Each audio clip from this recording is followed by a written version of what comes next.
Hello students, मैं उदय सिंह एक बार फिर से आपके साथ हाजिर हूँ अपना नया टॉपिक और नई बुक के साथ। देखिए, आज हम अपना जो हमारा जो सिलेबस है उसके जो 2 पेपर हैं उसमें से जो एक पेपर है उसको हम कंप्लीट कर चुके हैं, जिस पेपर का नाम था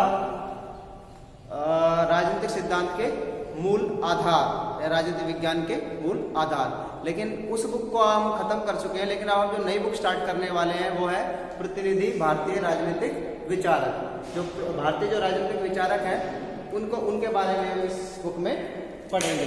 तो अब हमें ये वाली बुक पढ़नी है और इसमें जो प्रमुख जो विचारक हैं वो रहेंगे आपके मनु, कौटिल्य, राजा राम मोहन राय, स्वामी दयानंद सरस्वती, गोखले, लोकमान्य तिलक, मोहनदास करमचंद गांधी, जवाहरलाल नेहरू, भीमराव अंबेडकर, मानवेंद्रनाथ रॉय, जयप्रकाश नारायण, विवेकानंद, सर सैयद अहमद खां, राम मनोहर लोहिया, मौलाना अबुल कलाम आजाद, दीनदयाल उपाध्याय, दादा भाई नौरोजी और अरविंद घोष।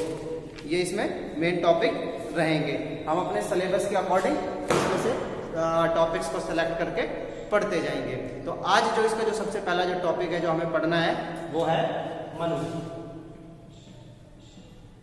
ठीक है, क्या पढ़ना है हमें? मनु पढ़ना है। इसका मनु के बारे में आई होप आप जानते होंगे। मनु के बारे में कई प्रकार के व्याख्यान उल्लेखित हैं या कई प्रकार के क्या नाम है लोगों में जनश्रुतियों के आधार पर कुछ कहानियां फैली हुई हैं और कुछ किताब, पुराण और वेदों में भी इनके बारे में लिखा हुआ है। जैसे कि सबसे पुराना वेद है ऋग्वेद। उन्हें उसमें मनु को धर्मशास्त्र का प्रणेता बताया गया है। ठीक है, और पुराण है, पुराण में भी मनु को धर्मशास्त्रों का प्रणेता बताया गया है और आदि पुरुष बताया गया है। या हम ये कह सकते हैं कि ये सबसे पहला व्यक्ति जो जिससे प्रजा बनी, जिससे कि क्या नाम है मानव समाज आगे बढ़ा। या कई जो पुराण या वेद हैं या पुराने जो हमारे जो ग्रंथ हैं उनमें इन्हें मनु को पहला राजा कहा गया है धरती का। ठीक है, इन्हें ब्रह्मा की संतान का मानते हैं, ब्रह्मा की संतान है ये। कुछ लोग इन्हें ब्रह्मा की संतान मानते हैं। ठीक है, कुछ लोग कहते हैं कि जो मनु है वो एक व्यक्ति नहीं है, एक श्रृंखला है। क्या है? एक श्रृंखला है। यानी कि श्रृंखला का मतलब मनु कोई व्यक्ति ना होकर मनु एक प्रकार से पद है और जो कि 14 मनु हुए हैं। यानी कि एक श्रृंखला है मनु और जो कि 14 हुए हैं। और कहते हैं कि जो 14वें जो मनु थे उनके पुत्र थे ऋषभदेव।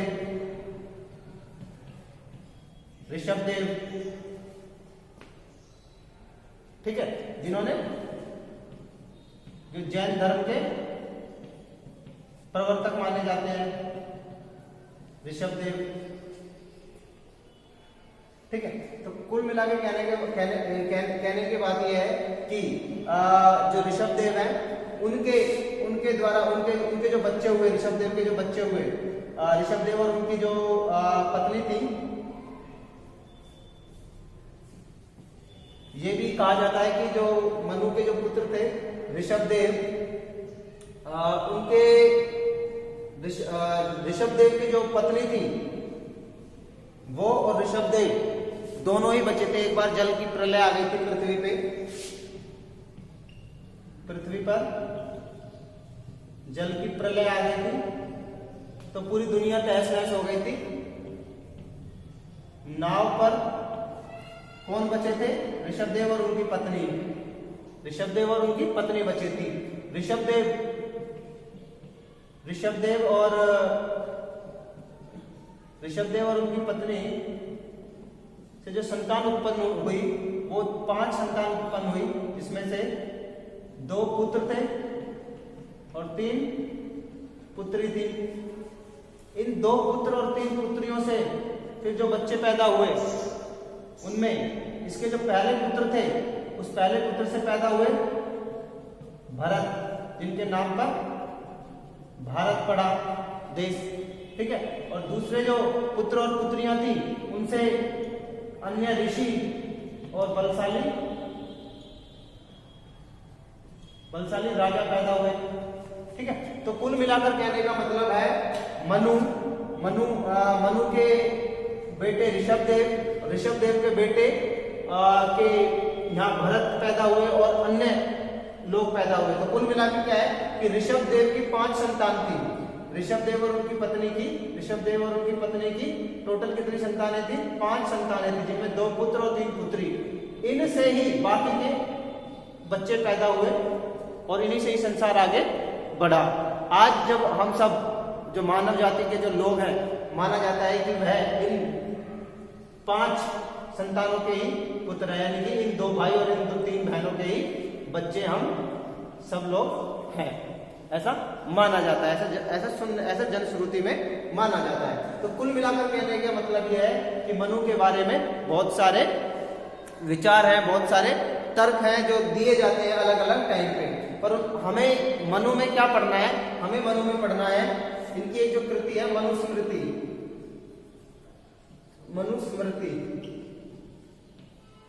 हमें पढ़नी है वो मनुस्मृति। मनु का एक ग्रंथ है मनुस्मृति, यानी कि मनु के उसमें स्मृतियां लिखी हुई हैं, या हम कह सकते हैं कि मनुस्मृति का दूसरा नाम मानव धर्मशास्त्र। हमें ये पढ़ना है, ठीक है। एक्चुअली हमें ये भी नहीं पढ़ना है, हमें मनुस्मृति भी नहीं पढ़ना है, हमें इसका एक हिस्सा पढ़ना है। कौन सा? हमें इसका वो हिस्सा पढ़ना है जिसमें राजनीतिक विचार दिए गए हैं, ठीक है। हमें मनुस्मृति का वो हिस्सा पढ़ना है जिसमें राज्य और राजनीति से संबंधित विचार दिए गए हैं, ठीक है। आपको समझ में आ गया? देखिए हम मनु क्यों पढ़ रहे हैं?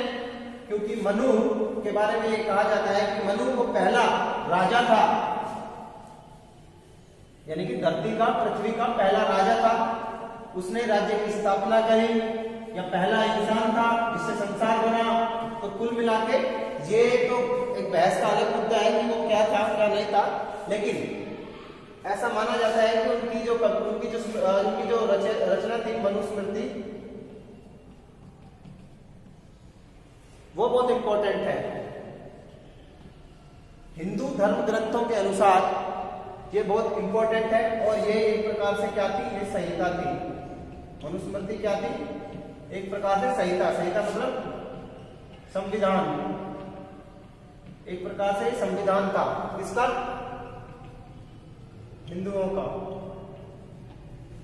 हिंदुओं का जो शासन है या संस्था, हिंदुओं को जो क्या नाम है, जो समाज व्यवस्था थी, वो मनुस्मृति के ही आधार पर चलती थी मनु के समय में, ठीक है।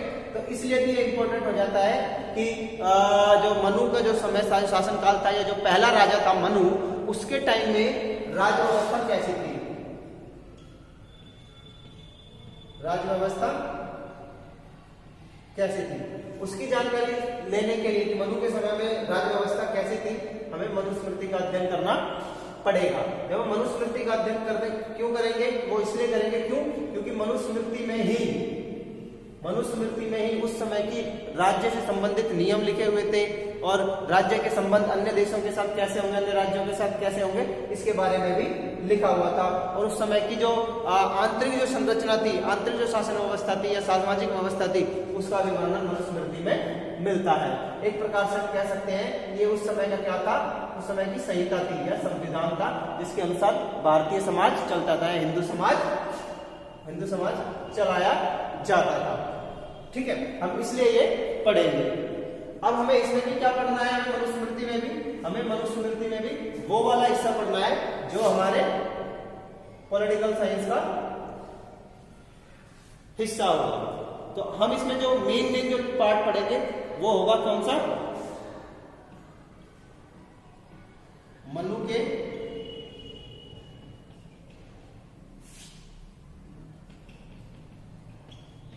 अंतरराष्ट्रीय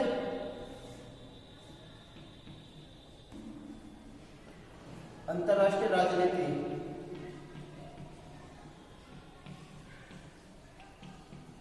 संबंधी विचार।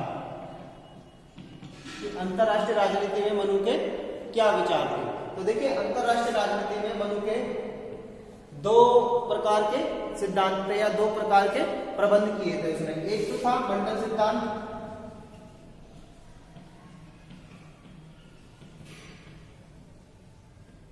मंडल सिद्धांत, और दूसरा था, ये मैं बता रहा हूं आपको अंतरराष्ट्रीय राजनीति के बारे में बता रहा हूं कि अंतरराष्ट्रीय राजनीति के बारे में एक था मंडल सिद्धांत और दूसरा था षड्गुण नीति।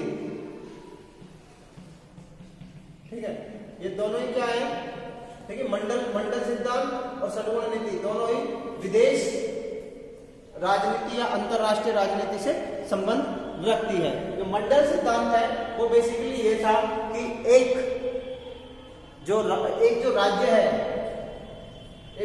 है उसके अड़ोसी पड़ोसी राज्य के उसके अड़ोसी पड़ोसी जो राज्य होंगे उसके साथ उसके किस प्रकार के व्यवहार होंगे। जैसे कि जो राज्य है, मान लीजिए ये मनु का राज्य है, मनु के राज्य में जो पड़ोसी राज्य होगा वो उसका दुश्मन होगा या दोस्त होगा। इधर जो राज्य होगा वो दोस्त होगा या दुश्मन होगा। इस पड़ोसी देश के बगल में जो दोस्त होगा, उस पड़ोसी देश के बगल में जो देश होगा वो हमारा देश होगा या दुश्मन होगा। इसके भी एक बगल में कोई देश होगा तो वो देश दुश्मन होगा या दोस्त होगा। ऐसे ही इस साइड में। ठीक है, इस प्रकार में ऐसे करते करते करते ये 12 यानी कि 12 जो राज्य हो जाएंगे, 12 जो स्टेट्स हो जाएंगी, उनका एक प्रकार से क्या बन जाएगा? मंडल। कहते हैं ना, बीड़ी का भी मंडल होता है। ठीक है, बंडल कह देते हैं, जनरली मंडल होता है। तो ऐसे ही ये 12 राज्यों का एक मंडल हो जाएगा। ठीक है, और कौन सा राज्य मनु के राज्य का दुश्मन होगा और कौन सा दोस्त होगा, इसके बारे में इस मंडल सिद्धांत में बताता है। ठीक है, और जो षड्गुण नीति होगी, षड्गुण नीति में ये इस प्रकार का वर्णन किया गया है कि भैया इस नीति में, षड्गुण नीति में कि एक राज्य या मनु का राज्य दूसरे राज्य के साथ किस प्रकार से विदेश नीति का संचालन करेगा। षड्गुण नीति में क्या होगा कि एक राज्य दूसरे राज्य के साथ किस प्रकार की नीति को फॉलो करेगा। ठीक है, इस चीज का वर्णन हम इसमें किया गया है, इसमें षड्गुण नीति में किया गया है। ठीक है, तो इसके बारे में मैं आज आपको पढ़ाने वाला हूं। तो सबसे पहले मैं आपको स्टार्ट कराता हूं मंडल सिद्धांत के बारे में। ठीक है, तो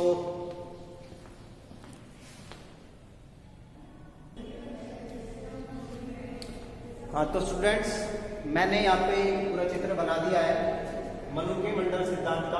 हम इसको पढ़ेंगे। देखिए, मैं मंडल सिद्धांत के बारे में बता रहा था कि मंडल सिद्धांत क्यों जरूरी है और इसके बारे में क्या राजा को संदेश देने की कोशिश करी है मनु ने इसके जरिए।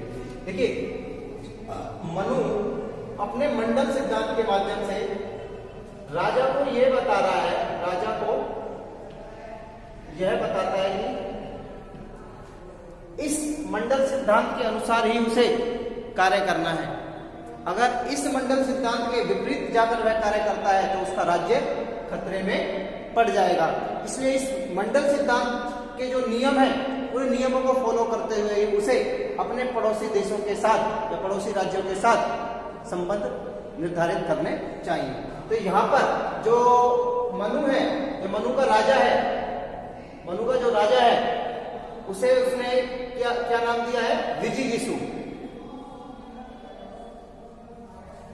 मनु का जो राजा है, ये मनु का राजा है, मनु का राज्य या राजा है, इसे उसने विजिगीषु का नाम दिया है, विजिगीषु। उसने अपने राजा को विजिगीषु कहकर पुकारा है। तो वो कहता है कि एक मंडल में, जो मंडल सिद्धांत देता है, कहता है इस मंडल में टोटल 12 राज्य हैं और 12 राज्य में से जो विजिगीषु है वो भी एक है और ये मनु का राजा है, विजिगीषु। ठीक है, वो कहता है कि जो विजिगीषु है उसके जो बगल वाला जो राज्य होता है, पड़ोसी देश होता है, ये रहा पड़ोसी, जिसकी सीमाएं मिली होती है उससे, वो उसका अरि नाम देता है। क्या नाम देता है? अरि। अरि का मतलब क्या होता है? शत्रु। तो उसका नाम क्या देता है? वो अरि। ये कहता है जो पड़ोसी जो राज्य होता है यह होता है अरि, यानी कि आपका दुश्मन। वो कहता है कि इस पड़ोसी देश की सीमाएं भी एक दूसरे राज्य से मिलती है। वो कौन होता है? वो कहता है कि वो अरिमित्र होता है, उसका नाम दिया इसने अरिमित्र। अब वो कहता है कि अरिमित्र का संबंध विजिगीषु के साथ कैसा होता है? ये कहता है कि विजिगीषु का संबंध अरिशत्रु के साथ ऐसा ही होता है जैसे कि दुश्मन का दुश्मन दोस्त। देखिए ध्यान रखिए, वो कहता है कि जिसकी सीमाएं आपस में मिलेंगी, जिस राज्य की, वो आपस में क्या नहीं होंगे? दोस्त नहीं होंगे। क्या होंगे? दुश्मन होंगे। जिसकी सीमाएं आपस में मिली होंगी। तो यहाँ विजिगीषु की सीमाएं मिल रही है अरि से, तो अरि क्या हो गया? विजिगीषु के लिए शत्रु हो गया, दुश्मन हो गया, दोस्त नहीं हो सकता क्योंकि सीमाएं मिल रही है। इसी प्रकार से अरि राज्य की सीमाएं किससे मिल रही हैं? अरिशत्रु से। इसलिए ये वाला जो राज्य है, इस राज्य का क्या बन गया? दुश्मन। स्वाभाविक रूप से क्या बन गया? दुश्मन, शत्रु बन गया।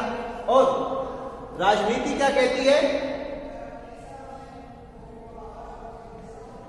दुश्मन का दुश्मन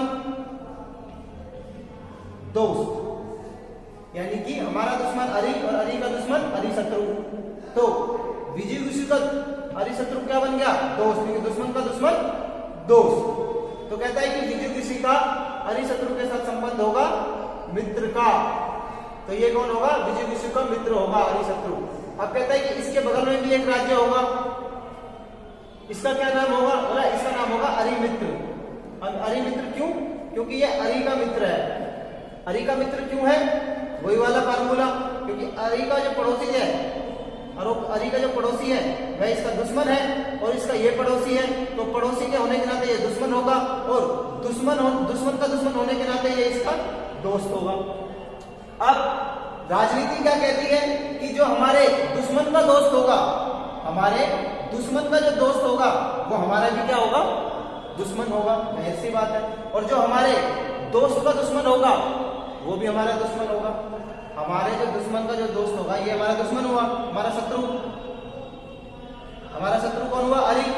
और इस शत्रु का मित्र कौन है? ये अरिमित्र। अरिमित्र कौन है? इसका मित्र। तो हमारे शत्रु का मित्र कौन हुआ? अरिमित्र। तो फिर वो हमारा क्या बनेगा?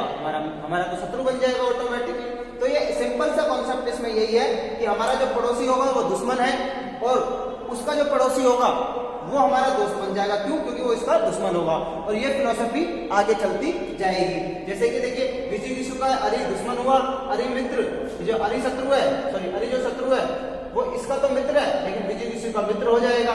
और ऐसे ही इसके जो पड़ोसी है वो अरिशत्रु का तो क्या हो जाएगा? दुश्मन हो जाएगा, लेकिन ये हमारा दोस्त हो जाएगा।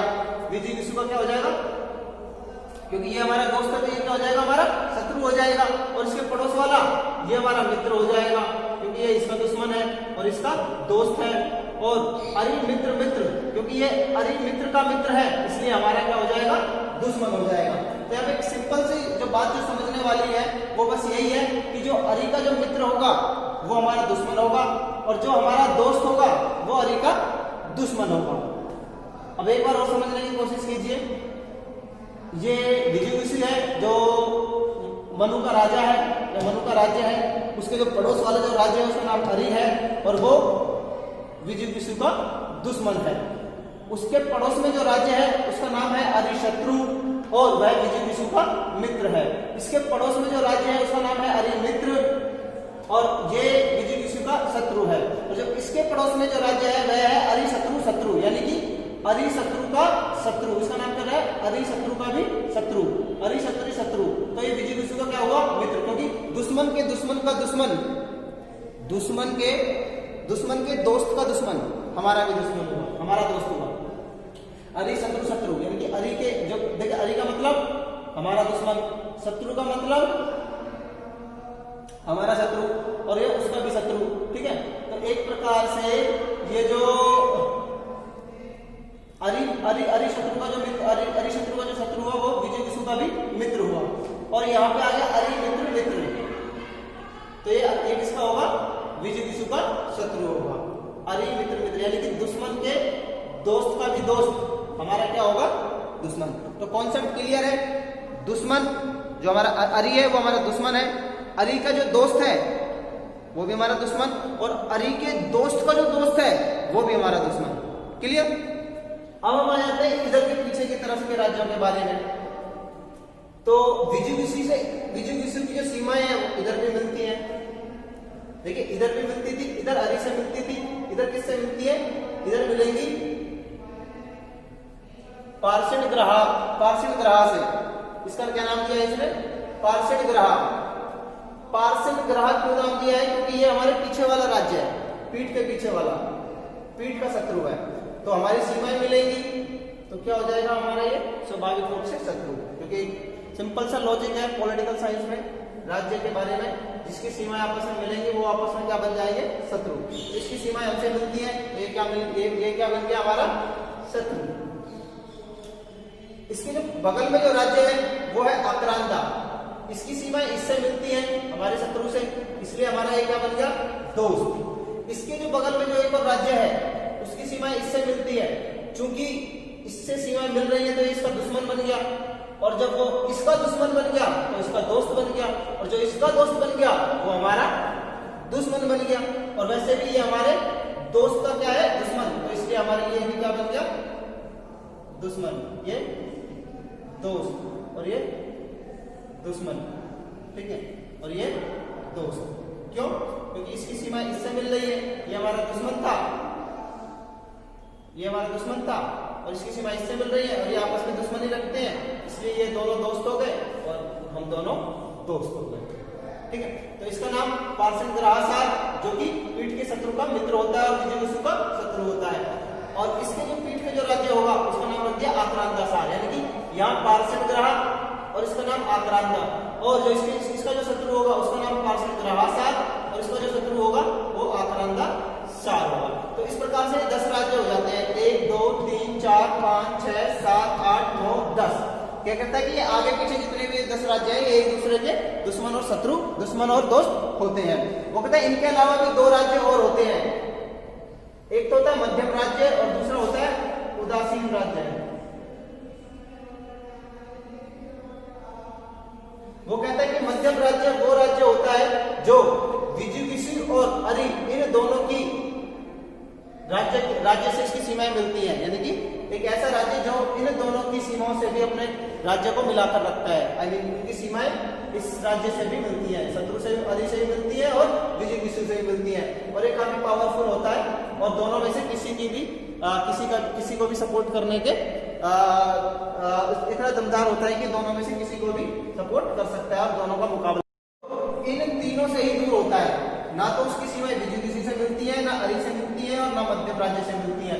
ये थोड़ा दूर होता है और ये इतना पावरफुल होता है कि इन तीनों का मुकाबला भी ये कर सकता है और इन तीनों में से किसी की भी मदद ये कर सकता है। तो कुल मिला के इसका जो ये मंडल सिद्धांत है मनु का, वो ये बताता है कि राजा को इस नीति का अनुसरण करते हुए अपने राज्य का संचालन करना चाहिए।